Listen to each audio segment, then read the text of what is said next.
नमस्कार दोस्तों, स्वागत है आपका मेरे एक और नए वीडियो में। तो आज आप देख रहे हैं कि ये एलोवेरा की लीव्स हैं, एलोवेरा की प्लांट है और इन पे हमेशा इस तरह की पत्तियां बनती रहती हैं। और अभी सर्दियों का मौसम निकला ही है और तभी इनकी पत्तियां इस तरह की हो रही हैं। अब नई ग्रोथ के लिए ये तैयार है पूरी तरह से। अब ये पुरानी लीव्स भी कुछ समय बाद ये ग्रीन हो जाएंगी। तो आज पर्पस है मेरा एलोवेरा का फर्टिलाइज़र बनाने का। तो ये एलोवेरा का प्लांट है, इसकी लीफ से हम एलोवेरा का फर्टिलाइज़र बनाएंगे। एलोवेरा का फर्टिलाइज़र हमारे प्लांट के लिए बहुत ही लाभदायक होता है। तो ये प्लांट है और इसकी हम पत्तियां निकालेंगे और उन्हीं पत्तियों से हम इसका लिक्विड फर्टिलाइज़र बनाएंगे।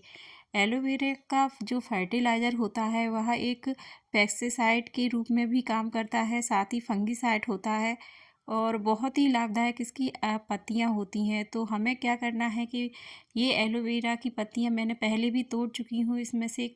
और कई बार मैं हमेशा अधिकतर महीने में, 2 महीने में या 3 महीने में इस तरह का मैं फर्टिलाइज़र अपने प्लांट को देती रहती हूँ। तो मेरे प्लांट अच्छे से ग्रोथ करते हैं और इनमें हमेशा नई ग्रोथ होती रहती है। किसी भी प्रकार की प्लांट हो आपके, उनमें आप एलोवेरा की पत्तियों का फर्टिलाइज़र दीजिए तो वो बहुत अच्छे से ग्रोथ करती हैं। साथ ही कोई भी फल वाले पौधे हों, फूल वाले पौधे हों और जिनमें पत्तियां नई नहीं बन रही हों, साथ ही फल भी नहीं आ रहे हों, ऐसे प्लांट की जैसे कोई ग्रोथ रुक गई हो, तो उन प्लांटों पर आप इस तरह की एलोवेरा की पत्तियों का फर्टिलाइज़र दीजिए तो बहुत ही लाभदायक होता है। यहाँ पर मैंने एलोवेरा की पत्तियों को तोड़ लिया है और इनको अब हम फर्टिलाइज़र के रूप में किस तरह से अपने प्लांट के लिए तैयार कर सकते हैं। तो चलिए हम देखते हैं इसे किस तरह से बना सकते हैं।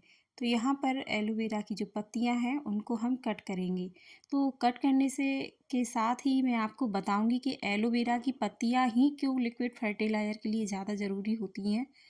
तो क्योंकि जो एलोवेरा की पत्तियाँ होती हैं उनमें नमी ज़्यादा पाई जाती है। जब हम इसको कट करते हैं तो उसमें एक तरल जेल के रूप में निकलकर उसकी जो पत्तियों के बीच में एक जेली टाइप से, या ये कह लीजिए उनके अंदर एक जेल टाइप से निकलता है। वह ही जेल होता है जो हमारे प्लांट के लिए बहुत ही लाभदायक होता है। जो एलोवेरा की पत्तियाँ होती हैं उनमें nitrogen, phosphorus, potassium, calcium, magnesium और आयरन जैसे पोषक तत्व भरपूर मात्रा में पाए जाते हैं। यही पोषक तत्व होते हैं जो खाद बनाने की प्रक्रिया के लिए बहुत ही फायदेमंद होती हैं। एलोवेरा की जो पत्तियां हैं उनसे हम फंगिसाइड, पेस्टिसाइड, फर्टिलाइज़र आदि बना सकते हैं। ये एक पत्तियों से ये 3 तरह का काम करेगा।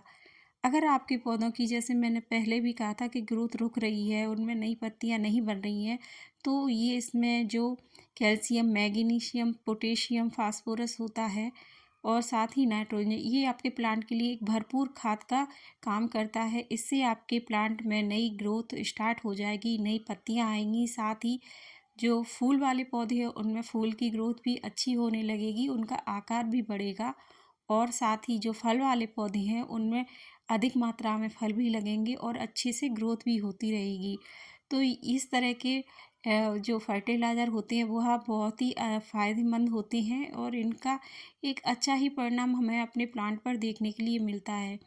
इसी तरह से हमें इस तरह की बारीक कट कर लेना है और कट करने के बाद आप चाहे तो इसी तरह से डाल सकते हैं पानी में और 2 से 3 दिन के लिए छोड़ सकते हैं।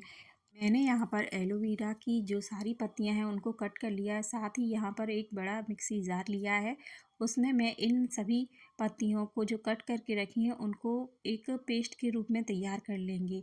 तो मैंने सीधे पत्तियों को नहीं डाला है, 2 से 3 दिन की प्रोसेस होती है। अगर हम पत्तियों को डालेंगे तो इनको अच्छे से पानी में घुलने के लिए, पर अगर आप इस तरह से डालेंगे तो यह 1 से 2 दिन में ही तैयार हो जाता है। तो देखिए मैंने इस तरह से पूरा जो पत्तियां थी उनको बारीक पीस लिया है और साथ ही ये मेरे पास 35 से 40 लीटर टब है। इसमें पानी बरसात का भरा हुआ है। अभी 2 दिन पहले ही यहाँ पर बारिश हुई थी और बारिश का पानी मैंने इसमें भर लिया था। बारिश का पानी भी पेड़ों के लिए एक औषधि के रूप में ही काम करता है और साथ में इसमें अगर फर्टिलाइज़र मिला दिया जाए तो ये और ही फ़ायदेमंद हो जाता है। इसके एक एक तरह से कह सकती हैं जो गुण हैं, लाभ हैं या जादू कहिए, जो हमारे प्लांट को सीधा असर करता है और प्लांट भी हमारा अच्छी ग्रोथ के लिए तैयार हो जाता है। तो इस तरह से मैंने जो पेस्ट बनाया था उसको अच्छे से पानी में घोल देना है और घोल देने के बाद 5 से 6 घंटे हम इसको इसी तरह से छोड़ देंगे, जिससे कि इसकी जो भी न्यूट्रिएंट्स कह लीजिए, जो भी इसके तत्व हैं वो अच्छे से पानी में घुल जाएंगे और पानी को स्ट्रॉन्ग और अच्छा मजबूत बनाएंगे। तो हमारा फ्री का फर्टिलाइज़र, ऑर्गेनिक फर्टिलाइज़र या ऑर्गेनिक फंगीसाइड कह लीजिए या ऑर्गेनिक फर्टिलाइज़र कह लीजिए या नेचुरल फर्टिलाइज़र फंगीसाइड कह लीजिए, ये किस हर तरह से आपके प्लांट के लिए हर तरह से काम करेगा। ये 3-4 प्रकार से काम करता है। आप चाहे तो इसको इस तरह से छान करके एक स्प्रे की बोतल में रखिए और पत्तियों पे स्प्रे कीजिए, बहुत असरदार है। तो अभी तो मैं पत्तियों पे स्प्रे नहीं कर रही हूँ, मैं सीधा प्लांट में डाल रही हूँ, क्योंकि 15 से 20 दिन बाद फिर मैं यही एक दोबारा प्रक्रिया अपनाऊंगी और उसमें मैं आपको किस तरह से पत्तियों पे स्प्रे करते हैं ये भी बताऊंगी। तो यहाँ पर आप देख सकती हैं मेरे पास फल और फूल दोनों ही तरह के प्लांट हैं, तो उन पर मैं किस तरह से इसको डालूंगी। तो यहाँ पर मैंने अपने जितने भी टमाटर के पौधे थे उन सब में मैंने डाला है, क्योंकि टमाटर पर ग्रोथ बहुत अच्छी हो रही है। और अगर हम इस तरह लिक्विड फर्टिलाइज़र का उपयोग करके हम अपने प्लांट पर डालेंगे तो इनकी ग्रोथ भी अच्छी होगी और टमाटर जो फल दे रहा है वो भी बहुत अच्छे से फल देगा। तो यहाँ पर मैंने अपने जितने भी प्लांट हैं उन सभी में आज मैं करूँगी इनका पूरा उपयोग, क्योंकि मंथ में एक बार लिक्विड फर्टिलाइज़र दीजिए, कोई भी लिक्विड फर्टिलाइज़र दीजिए, उसको हमारे प्लांट में देना ज़रूरी है। हम खाद तो देते ही हैं, खाद के साथ अगर लिक्विड फर्टिलाइज़र देंगे तो उससे हमारे प्लांट की ग्रोथ अच्छी होती रहेगी, क्योंकि यह मौसम अब ऋतु बदल रही है, गर्मियाँ आने वाली हैं, तो लिक्विड फर्टिलाइज़र हमारे प्लांट की मिट्टी में अच्छे से बने रहते हैं और हमारे प्लांट के लिए भी ग्रोथ अच्छी देते रहते हैं। यहाँ पर हर प्रकार के प्लांट में मैंने दिया है। मेरे पास मनी प्लांट है, मनी प्लांट में भी आप दीजिए, मनी प्लांट की ग्रोथ अच्छी होगी, नई लीव्स बनने के लिए तैयार है मनी प्लांट।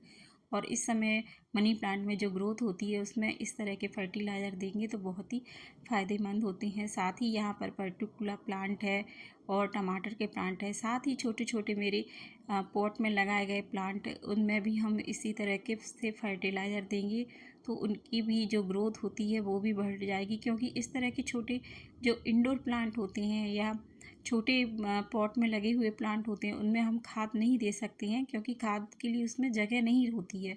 अगर हम उसमें हमेशा हर महीने में के 15 दिन में या महीने में एक बार इस तरह के लिक्विड फर्टिलाइज़र देंगे तो हमारे प्लांट अच्छे से ग्रोथ करते हैं। और आपको दिख भी रहा होगा कि मेरे छोटे से प्लांट में भी बहुत अच्छे से ग्रोथ हो रही है।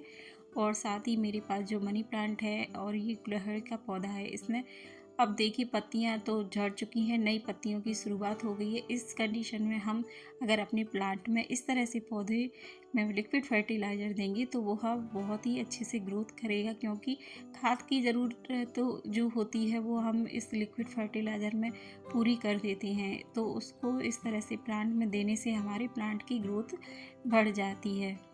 महीने में एक बार इस तरह से आप भी अपने प्लांटों में लिक्विड फर्टिलाइज़र दीजिए और आप देखिए उनको कि आपके लिक्विड फर्टिलाइज़र देने के बाद आपके प्लांट की ग्रोथ किस तरह से होने लगी है और आपके प्लांट किस तरह से ग्रोथ कर रहे हैं। पूरा वीडियो नहीं ऐड कर पाए, पर जितना भी किया सोचते हैं आपके लिए बहुत ही फ़ायदेमंद रहा होगा। तो वीडियो आपको कैसा लगा प्लीज़ लाइक कीजिएगा, कमेंट कीजिएगा और चैनल पर नए हैं तो चैनल को ज़रूर सब्सक्राइब कीजिएगा। Thank you for watching my videos.